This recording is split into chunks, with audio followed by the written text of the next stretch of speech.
Welcome guys. நம்ம இப்போ என்ன பார்க்க போறோம்னா ரவா உப்புமா தான் பார்க்க போகிறோம். ஃபர்ஸ்ட்டு அதுக்கு சின்ன வெங்காயம், கருவேப்பிலை, பச்சை மிளகா மெயின்.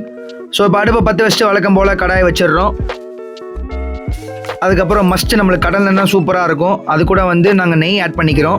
1 டேபிள் ஸ்பூன் நாங்கள் தமிழ் நெய் ஆட் பண்ணுறோம். சூப்பராக இருக்கும் டேஸ்ட்டு. அது கூட ஜீரகம், அப்புறம் கடுகு ஆட் பண்ணிக்கோங்க. அதுக்கப்புறம் கடலைப்பருப்பு ஆட் பண்ணிக்கோங்க.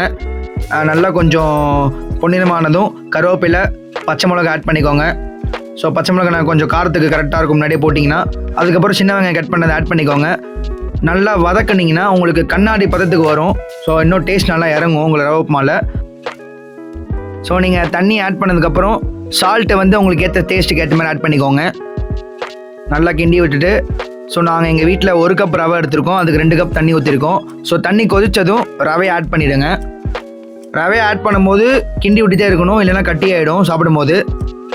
நல்லா கிண்டி விட்டுட்டு அதுக்கப்புறம் கொஞ்சம் நல்லா உதிரி ஆக்கிக்கோங்க.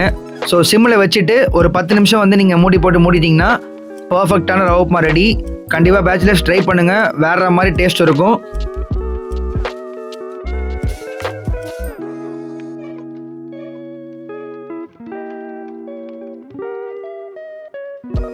சாப்பிட்டு பார்த்துட்டு பேச்சுலர்ஸ் கண்டிப்பாக மறக்காமல் சொல்லுங்கள். பர்ஃபெக்டான டிஷ்ஷு.